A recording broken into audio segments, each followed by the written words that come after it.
ఆకాశవాణి ప్రాంతీయ వార్తలు చదువుతున్నది కె ఉమారాణి. ముఖ్యాంశాలు. స్వచ్ఛాంధ్ర, స్వర్ణాంధ్రతో స్వచ్ఛత వైపు అడుగులు వేస్తున్నట్లు ముఖ్యమంత్రి నారా చంద్రబాబు నాయుడు పేర్కొన్నారు. విభిన్న ప్రతిభావంతులను ప్రభుత్వం అన్ని విధాలుగా ఆదుకుంటుందని కేంద్ర మంత్రి పెమ్మసాని చంద్రశేఖర్ తెలిపారు. ఉద్యోగాల కల్పనకు కూటమి ప్రభుత్వం ప్రాధాన్యత ఇస్తుందని సాంఘిక సంక్షేమ శాఖ మంత్రి డోలా శ్రీ బాలవీరాంజనేయ స్వామి స్పష్టం చేశారు. అంతర్జాతీయ కాంతి దినోత్సవం ఈరోజు నిర్వహిస్తున్నారు. ఇక వివరాలు. స్వచ్ఛాంధ్ర, స్వర్ణాంధ్రతో స్వచ్ఛత వైపు అడుగులు వేస్తున్నట్లు ముఖ్యమంత్రి నారా చంద్రబాబు నాయుడు పేర్కొన్నారు. శ్రీకాకుళం జిల్లా నరసన్నపేటలో ఆయన ఈరోజు పర్యటిస్తున్నారు. ఈ పర్యటనలో భాగంగా నరసన్నపేటలో నిర్వహించిన స్వర్ణాంధ్ర, స్వచ్ఛాంధ్ర కార్యక్రమంలో పాల్గొని ప్రతిజ్ఞ చేశారు. అనంతరం ప్రజావేదిక సమావేశంలో ముఖ్యమంత్రి మాట్లాడుతూ, ఈ రోజు మళ్లీ పిల్లలే సంపద, పిల్లల కోసం మనం అందరం కూడా కృషి చేయాల్సిన అవసరం వచ్చిందని మీ అందరికీ తెలియజేస్తున్నా. అందుకని నేను ఇంకొక నిర్ణయం కూడా చేసుకుని నెలలో వస్తున్నా మీ దగ్గరికి. 3వ చైల్డ్ కి 30,000 రూపాయలు పుట్టిన వెంటనే ఇస్తాం. 4వ చైల్డ్ కి 40,000 రూపాయలు ఇస్తాం. మీరు అనుకుంటున్నారు పిల్లలు భారం అని. కాదు, పిల్లలే మీకు సంపదను నిరూపించే బాధ్యత నాదని మరొకసారి హామీ ఇస్తున్నా. ప్లాస్టిక్ రహిత సమాజ నిర్మాణంలో ప్రజలందరూ భాగస్వాములు కావాలని శ్రీ పొట్టి శ్రీరాములు నెల్లూరు జిల్లా కలెక్టర్ హిమాంశు శుక్లా అన్నారు. స్వర్ణాంధ్ర, స్వచ్ఛాంధ్ర కార్యక్రమంలో భాగంగా నెల్లూరు నగరంలోని వీఆర్సీ గ్రౌండ్ వద్ద ప్లాస్టిక్ నిషేధంపై నిర్వహించిన అవగాహన ర్యాలీని మున్సిపల్ కార్పొరేషన్ కమిషనర్ నందన్తో కలిసి ఆయన ఈరోజు ప్రారంభించారు. ఈ కార్యక్రమంలో అధికారులు, విద్యార్థులు, స్వచ్ఛంద సంస్థలు పాల్గొని ప్లాస్టిక్ నిషేధంపై ప్రజలకు అవగాహన కల్పించారు. ఏలూరు జిల్లా పోలీసు ప్రధాన కార్యాలయం, పరేడ్ గ్రౌండ్స్, పోలీస్ క్వార్టర్స్ పరిసరాల్లో ఏఆర్ అదనపు ఎస్పీ జి మునిరాజా ఆధ్వర్యంలో పోలీసులు పరిసరాలను శుభ్రం చేశారు. విభిన్న ప్రతిభావంతులను కూటమి ప్రభుత్వం అన్ని విధాలుగా ఆదుకుంటుందని కేంద్ర కమ్యూనికేషన్ శాఖ సహాయ మంత్రి పెమ్మసాని చంద్రశేఖర్ తెలిపారు. గుంటూరులో విభిన్న ప్రతిభావంతులకు కృత్రిమ ఉపకరణాలను ఆయన ఈరోజు పంపిణీ చేశారు. విభిన్న ప్రతిభావంతులు ప్రభుత్వం నుంచి వచ్చే అవకాశాలను సద్వినియోగం చేసుకోవాలని కేంద్ర మంత్రి పెమ్మసాని చంద్రశేఖర్ పేర్కొంటూ, దాదాపు 1,200 మందికి మంచి జరిగే విధంగా ఈ కార్యక్రమం చేస్తా ఉన్నాం. ఇప్పుడు వచ్చిన అవకాశాన్ని మలుచుకొని మీ కాళ్ళ మీద కూడా నిలబడితే మీరు 10 మందికి స్ఫూర్తిగా ఉంటారు. దానికి ఏమి చేయాలో అవన్నీ కూడా మేము చేస్తాం. అంటే ఇక్కడ కూడా గుంటూరు ప్రాంతంలో స్కిల్ డెవలప్మెంట్ ని ఒక మిషన్ మోడ్ లో తీసుకోవాలనుకుంటా ఉన్నాం. మీకెవరన్నా ఉద్యోగాలు లేని వాళ్ళు మా సోషల్ మీడియా ఫాలో అవ్వండి. స్కిల్ డెవలప్మెంట్, ఉద్యోగ అవకాశాలు అంటే మీ పరిస్థితులు తగ్గే విధంగా డెవలప్ చేస్తాం. ఉద్యోగాల కల్పనకు కూటమి ప్రభుత్వం ప్రాధాన్యత ఇస్తుందని రాష్ట్ర సాంఘిక సంక్షేమ శాఖ మంత్రి డోలా శ్రీ బాలవీరాంజనేయ స్వామి స్పష్టం చేశారు.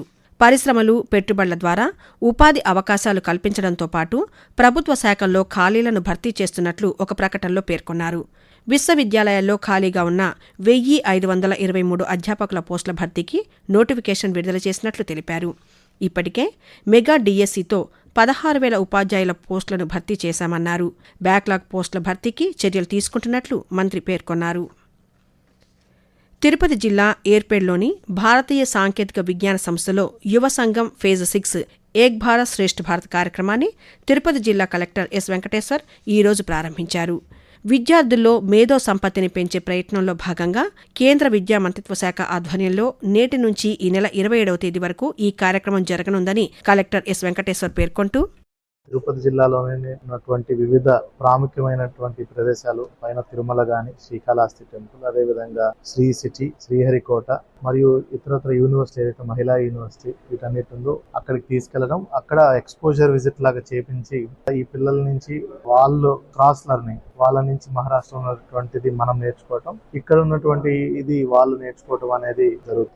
అదేవిధంగా ఒక 1 to 2 days అమరావతికి కూడా వెళ్ళి అక్కడ క్యాపిటల్ రీజన్ లో వర్క్స్ ఎలా అవుతున్నాయి, మిగతా పనులు ఎలా అవుతున్నాయి, యూనివర్సిటీస్ ఎట్లా వస్తున్నాయి అక్కడ, అదంతా కూడా వాళ్ళు చూస్తారు. వాళ్ళ ఇన్పుట్స్ ఇవ్వడం జరుగుతుంది. కాకినాడ జిల్లాలో ఈరోజు ఉదయం రోడ్డు ప్రమాదం చోటు చేసుకుంది. ఉపాధి పనులకు వెళ్తున్న కూలీలు కొవ్వూరు బ్రిడ్జి వద్ద రోడ్డు దాటుతుండగా టిప్పర్ ఢీకొని 4 మృతి చెందగా మరో 2 తీవ్ర గాయాలయ్యాయని పోలీసులు తెలిపారు. ఈ ఘటనలో మృతి చెందిన వారు చీడిగ గ్రామానికి చెందినవారుగా గుర్తించారు. ఈ ఘటనపై ఉప ముఖ్యమంత్రి కె పవన్ కళ్యాణ్, మంత్రులు నారా లోకేష్, వాసంశెట్టి సుభాష్, నారాయణ, మండిపల్లి రాంప్రసాద్ రెడ్డి విచారం వ్యక్తం చేశారు.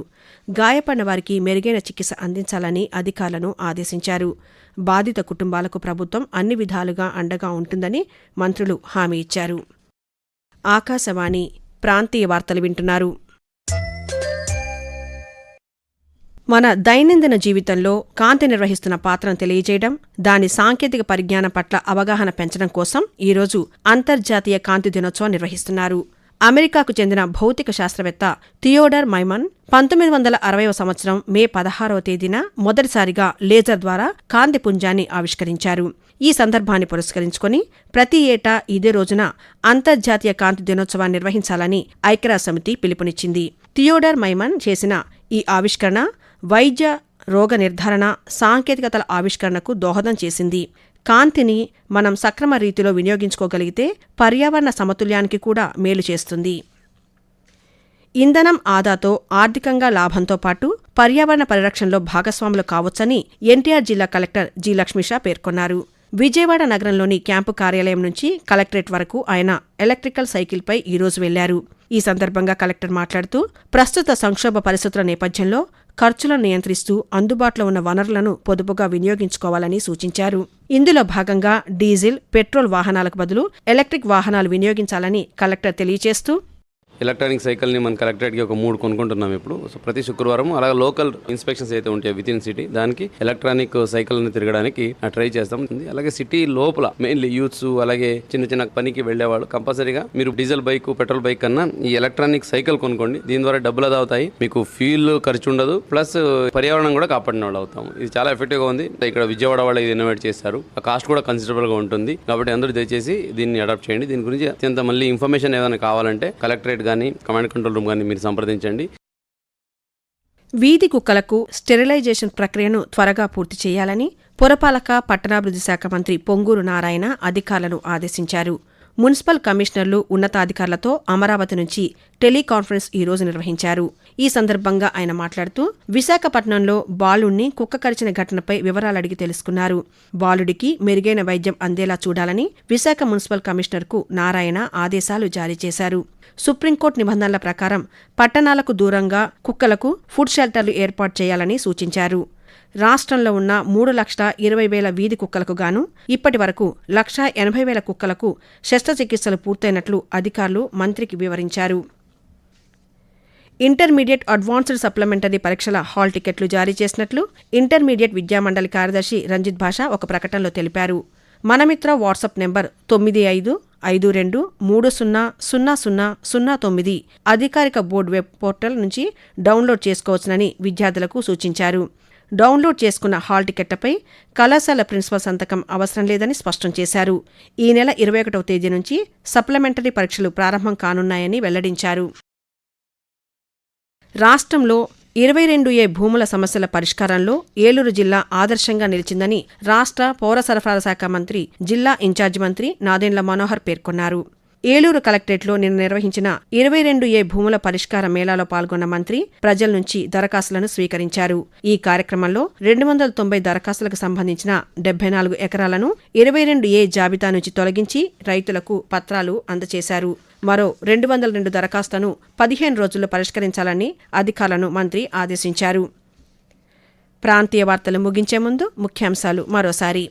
స్వచ్ఛాంధ్ర, స్వర్ణాంధ్రతో స్వచ్ఛత వైపు అడుగులు వేస్తున్నట్లు ముఖ్యమంత్రి నారా చంద్రబాబు నాయుడు పేర్కొన్నారు. విభిన్న ప్రతిభావంతులను ప్రభుత్వం అన్ని విధాలుగా ఆదుకుంటుందని కేంద్ర మంత్రి పెమ్మసాని చంద్రశేఖర్ తెలిపారు. ఉద్యోగ కల్పనకు కూటమి ప్రభుత్వం ప్రాధాన్యత ఇస్తుందని సాంఘిక సంక్షేమ శాఖ మంత్రి డోలా శ్రీ బాలవీరాంజనేయ స్వామి స్పష్టం చేశారు. అంతర్జాతీయ కాంతి దినోత్సవం ఈరోజు నిర్వహిస్తున్నారు. ఆకాశవాణి ప్రాంతీయ వార్తలు ఇంతటితో సమాప్తం. తిరిగి సాయంత్రం 6:10 విశాఖపట్నం కేంద్రం నుంచి ప్రాంతీయ వార్తలు వింటారు.